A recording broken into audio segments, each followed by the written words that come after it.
Well, good morning. Good morning. Welcome to Health Check. Health Check is where you can stop, take a minute, and check in on you.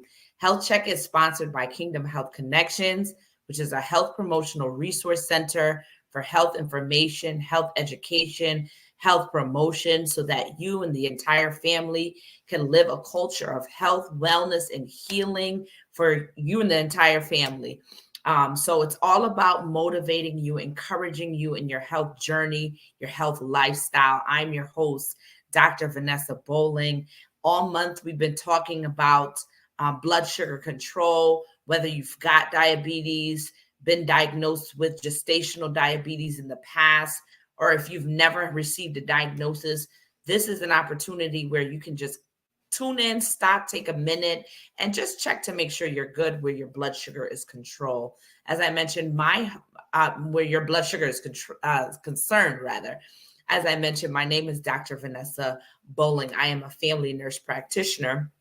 And I'm big on health promotion. I'm big on health education. The more we understand, the more we apply the information, the more we're more likely to put our bodies in an environment where it can heal itself. So I'm all about it. I'm here for it. And I'm here to encourage you in your journey, in your lifestyle, rather. So today we're going to be talking about pre-diabetes. And what is pre-diabetes? Well, you may see pre-diabetes. So you think pre is before diabetes even shows up. But don't be fooled about the pre-diabetes. If you're a visual learner like myself, here's a reference guide for it. You see that your normal blood sugar is there, and then there's pre-diabetes, and before diabetes actually shows up. In this case, we're talking about type 2 diabetes. But do not be deceived. Though it says pre-diabetes, that means diabetes hasn't showed up before diabetes, but it is still a serious condition where you can have a blood sugar that's higher than normal, but it's not high enough, of course, to cause type 2 diabetes. So you may be asking, what would my blood sugar range be? Typically, it's anywhere from 100 to 125, 100 to 125.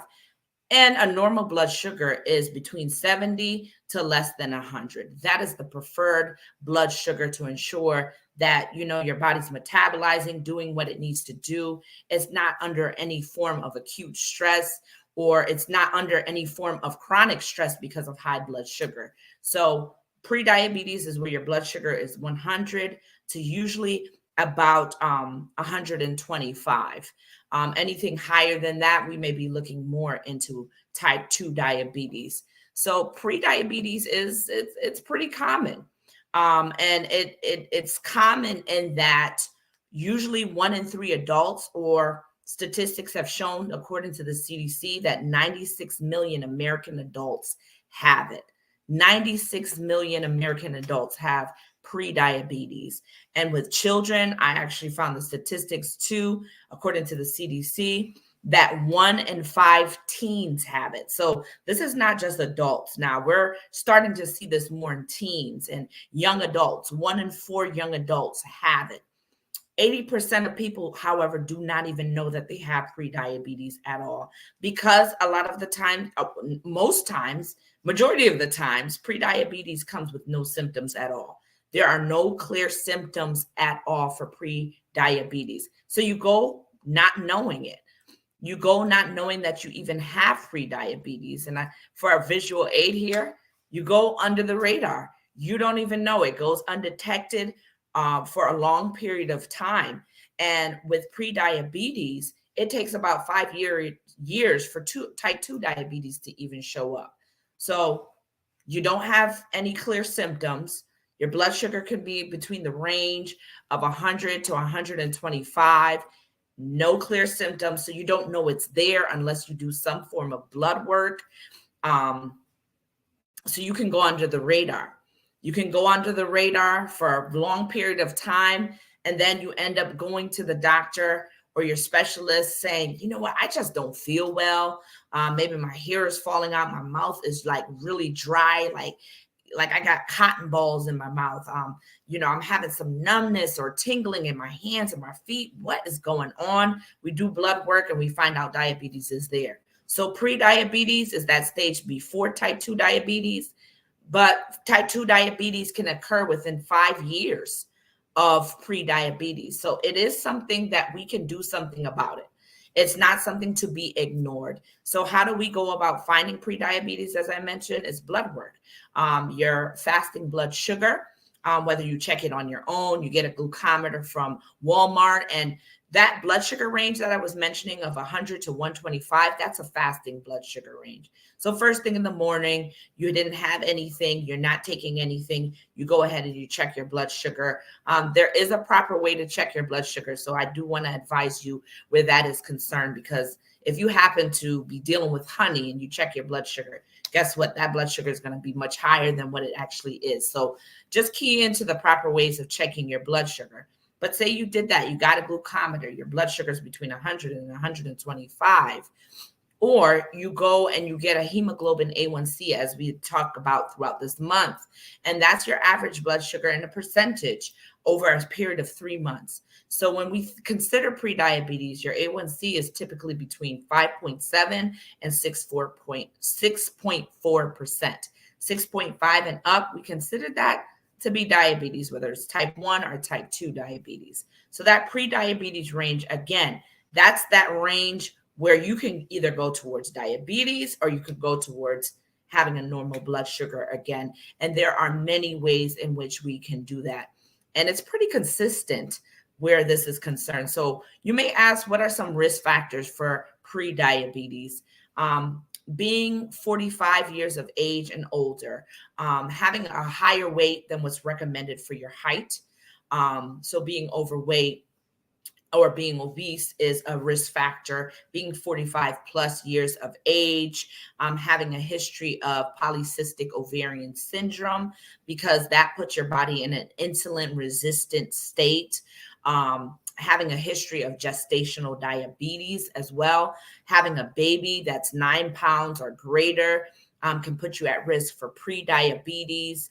So those are the most common risk factors, as well as living a sedentary life, where that's about not exercising less than 3 days a week.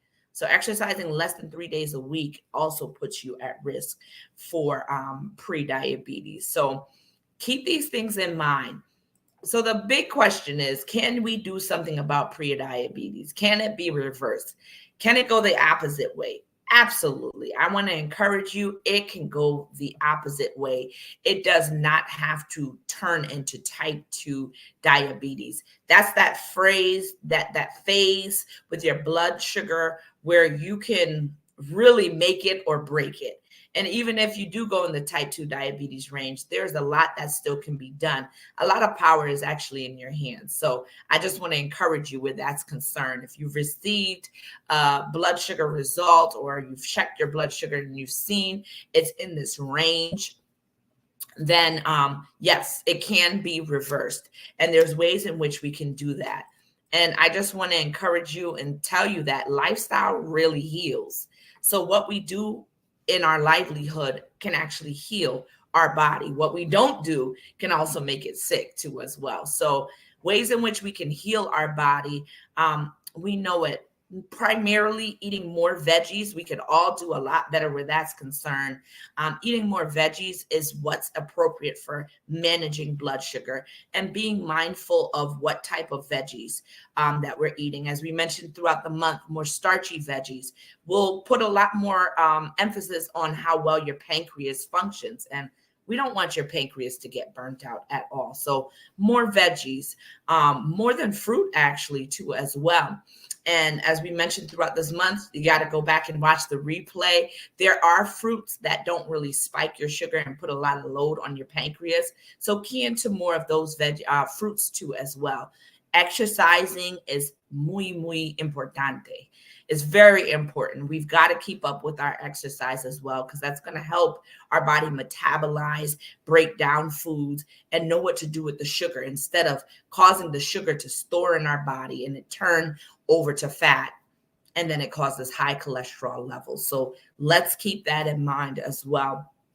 Making sure we get enough sleep, and managing stress too is very important. If you've been walking with me and tuning in for over the past 2 years, you might be hearing a consistent theme throughout all the broadcasts. There's always emphasis on healthy diet or healthy eating, clean eating. There's always emphasis on exercising. There's always emphasis on making sure that stress levels are not chronic, and we're not normalizing stress. Making sure that our internal being is good, so that way we're not emotionally eating. The themes are common with all of these chronic conditions, and it's very interesting that lifestyle can actually heal. The way that we live can actually heal our bodies. So prediabetes can be reversed. It's going the opposite way, moving more. It's eating cleaner. It's staying hydrated. It's not letting stress take us out. It's making sure we are getting adequate sleep so that our bodies are not in a chronic stress state, and we know what to do with the sugar that we are consuming that is good for us. There's sugar in everything. We can't get away from sugar, but there is a way we can manage how much we're taking in, because we've got the power, we've got the control over what we put in our mouths, right? So can it be reversed? Absolutely. And I thought that this was pretty cool that I saw on the CDC website too as well. Pre-diabetes equaling prevent diabetes. Get it? Prevent.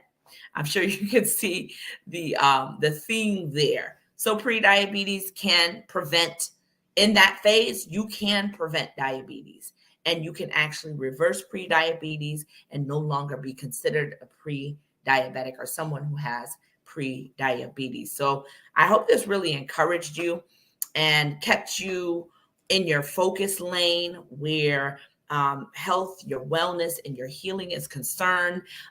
There's a common phrase that I've heard, and my mentor has also shared, is that when the student is ready, the teacher shows up. And you know what? God was showing me that when the sick person is ready, the healer shows up. So whether you've been diagnosed with diabetes, pre-diabetes, not been diagnosed at all, maybe you've been emotionally eating and it's going to preset you towards pre-diabetes. When the sick person is ready, the healer shows up. And the question that those who like the Kingdom Health Connections page, if you have not already, go over, like, and follow the Kingdom Health Connections page as well. There's more to come, especially in the new year. I'm pretty excited about it. But something that I shared was the scripture in John chapter 5, verse 6. Jesus asked that man that had been lame, do you want to get well? And that's the question that I ask you today. That's the question that's posed to all of us today. Do we want to get well? Guess what? When the sick person is ready, the healer is going to show up. So when we're ready, healing can be activated just by the decisions that we make. And that, of course, starts with our mind. So lifestyle can heal. Before it gets to the lifestyle, it starts with our mind, then our behavior, and then our lifestyle. So let's change the trajectory, because healing is our portion, wholeness is our portion, and this is the way that we're purposed to live. So we know we have the choice today between life and death, blessings and curses. I call on all of heaven to witness the decision that you and I make today. Oh, that we would choose life. So not only we would live, but our children and children's children will also live as well. Go ahead and put hashtag I choose life. Put how you're going to do it. If you have questions, feel free to put them here on the live. I do go back. I do look at them and answer questions as well. Feel free to also email me at kingdomhealthtah@gmail.com. I will see you here again next week, Tuesday, 9 a.m. on Facebook as well as YouTube. Join me in the month of December as we prepare to finish this year strong. That's the goal, is to finish this year strong and be prepared for 2023. We should already begin that preparatory work now, but let's end this year strong and be ready and charged for 2023. I will see you here again next week, Tuesday, 9 a.m., Facebook Live, as well as YouTube. Have a blessed and prosperous week. Bye-bye.